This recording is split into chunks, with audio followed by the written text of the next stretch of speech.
Hello and welcome to episode 42 of Awakening to Ascension. I am your host, Alex Nelson, here with Marlene and Janae. Today's topic is the Antahkarana and the silver cord. So, lucky for us, we have an expert in the room, Marlene, on these two topics because I don't necessarily know too much about the Antahkarana, but I know the silver cord is a thin tether that tethers our bodies to source. And this is important with like astral traveling, because when you are flowing through the cosmos, soaring through the cosmos, your consciousness can get separate from your body. And by having that tether connecting the two things together, when you're done, you're able to safely come back into your body. Marlene, what do you have to tell us about these things? Okay, thank you. Thanks, Alex. That was great. So the one is actually the one being the Antahkarana is a man-made structure. And the more it is also called the Rainbow Bridge. So what it does is it actually links the lower and the higher mind. That meaning to say that our ego is the lower mind and the divine soul is the higher mind, which is your higher self. So the more that you actually practice to do things like your meditation and more spiritual practices, exactly as we have been talking all of this time, it actually builds that bridge, it strengthens it. Whereas the silver cord is something that we are born with. It is like if you think about the umbilical cord that you come into the world with. That is the most beautiful way of thinking about your silver cord. And so you come into the world with that and you leave the world with that. It is also said that when you astral travel, when you go to sleep at night, you leave your body. That cord, as you were saying, holds you to then come back into your body after the experience. And also, what happens is, it is said to be this, that have you ever heard that you're not supposed to sleep with mirrors in your bedroom? And the reason for that, Alex, is actually that they say if you leave your body during that time where you go astral traveling and your soul comes back into the body and it sees itself in the mirror, you can actually die of fright because your soul is seeing itself. So that is why you are not supposed to have a whole lot of mirrors in your bedroom. Janae. It's so important to understand these things. And I think a lot of people think it's really fun to have mirrors in the bedroom, but it's quite dangerous. And with regards to the silver cord, you cannot ever essentially break that cord. It can only be severed once you die. So that cord remains intact because it is the connection between your physical and etheric. And near-death experience individuals will actually say that they have seen the silver cord during their near-death experience. That light one sees is the silver cord. And the rainbow bridge that we also spoke of is something, as Marlene stated, it's man-made through meditation and those beautiful things. And if you think of the silver cord, it's going straight up like this, and the bridge is expanding around your auric field, almost like the queens used to have around their heads, and it spans around your auric field, and it represents various colors as well. It's not only white light. Yes. And also, exactly on that topic, we were talking about codependency last night.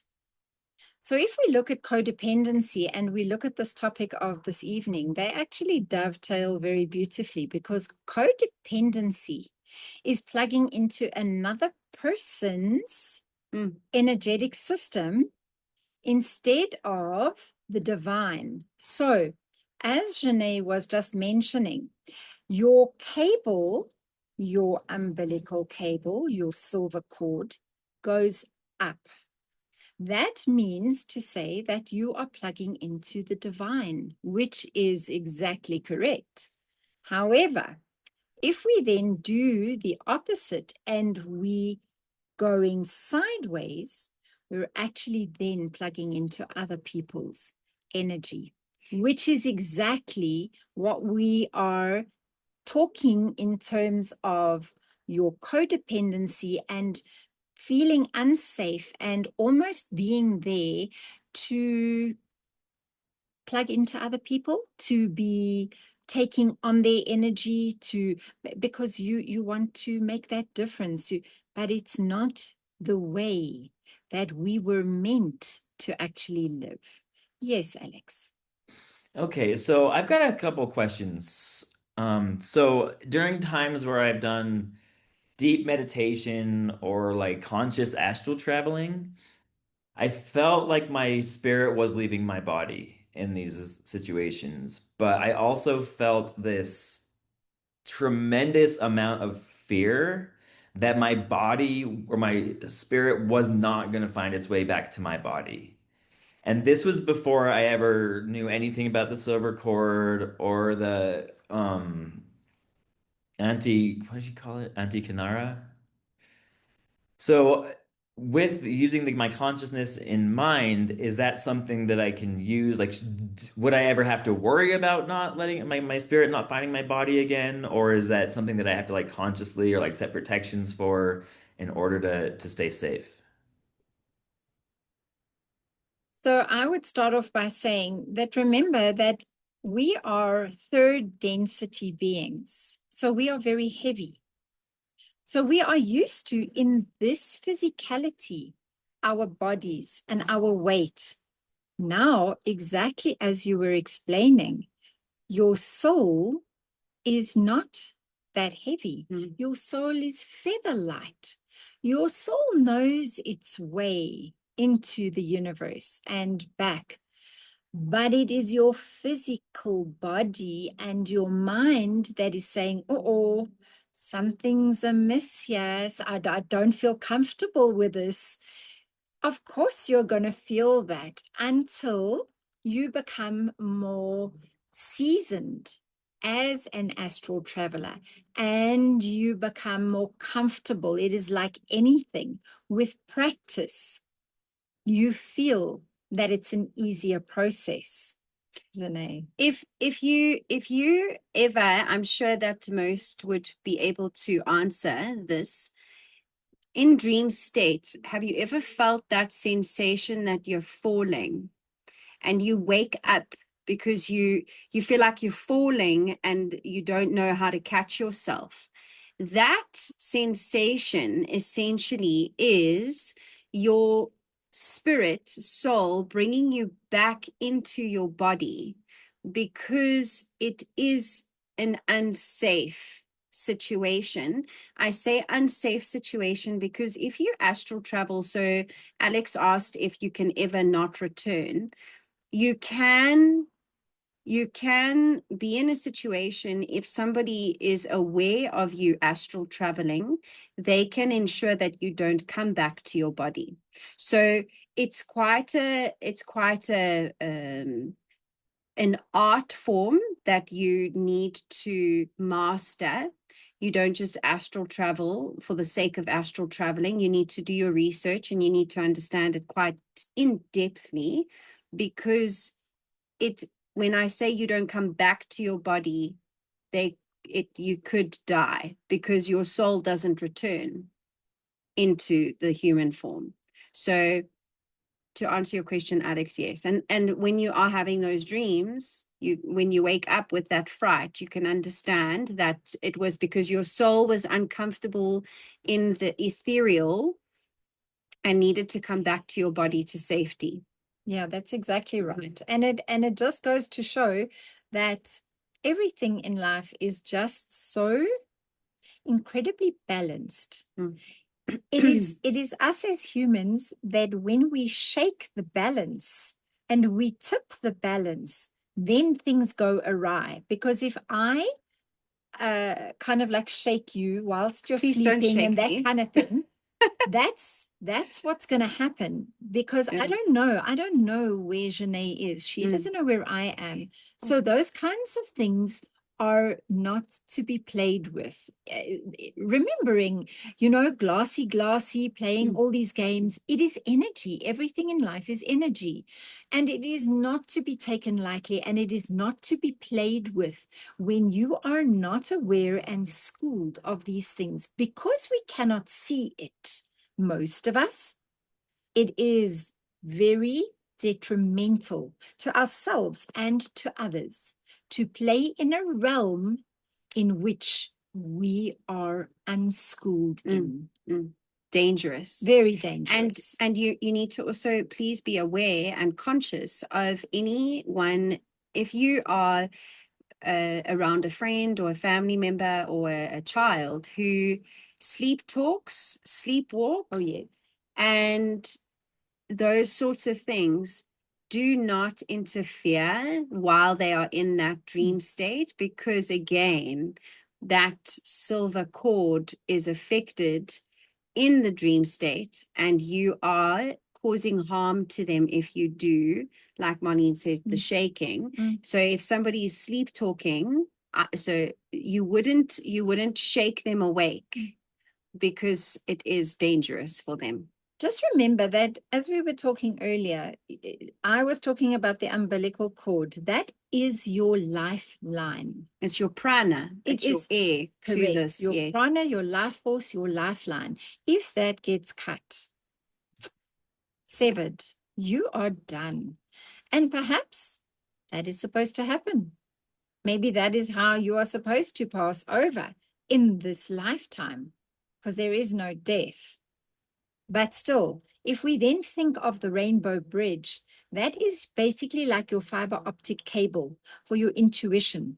And that fiber optic cable, the more that we practice with it, the more that we strengthen with it, or we strengthen it, the better our intuition actually becomes.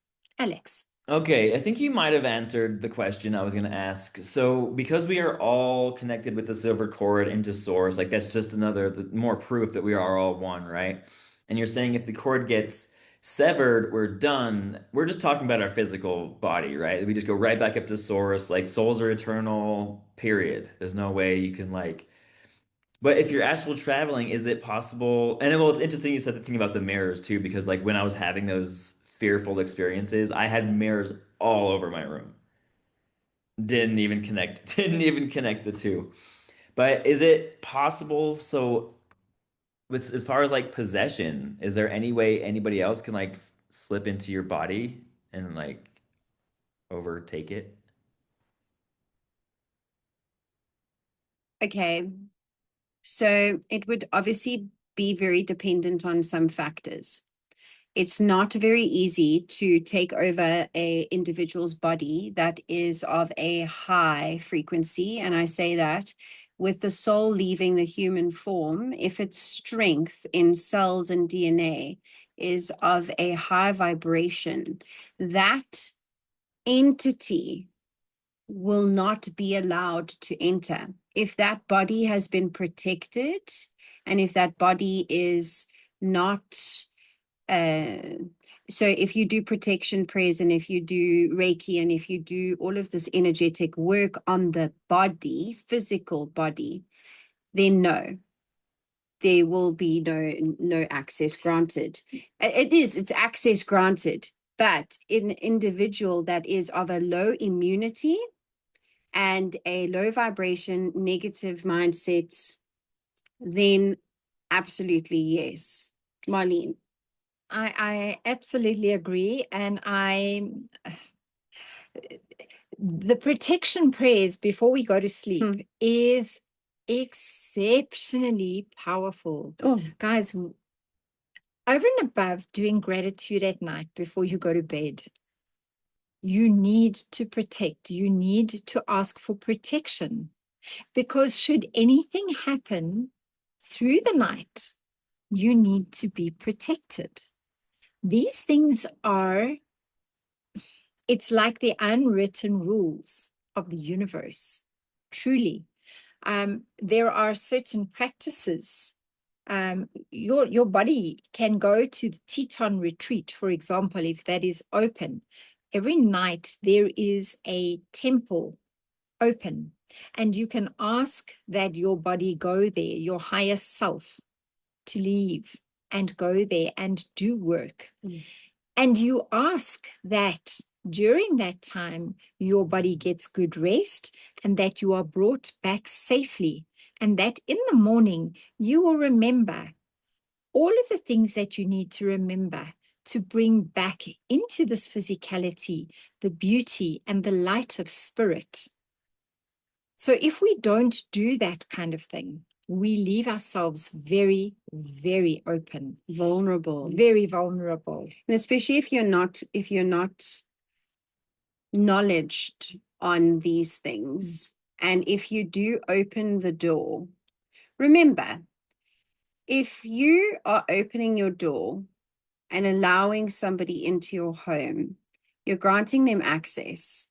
And we need to remember that, you know, lots of individuals would look at spirituality as dark. But spirituality isn't dark at all. Spirituality is so light, so love, so connected to source, God, energy, to oneness. But some individuals can open the door to the darker side of the spiritual world. And there are those sides. We've seen them in movies, we've seen them in documentaries, we've seen them in all sorts of visuals that one can understand. But you do need to just protect and always have intention. We bring the word intention up so often. What is your intention? Why do you want to astral travel? Why do you want to do these things? Because behind your intention will be your result. And again, behind your intention will be those who are wanting to come through and work with you. So, yes, Marlene. So I'd like to end off by saying we've spoken about the cord that moves up. We've spoken about your Antahkarana, which is the bridge.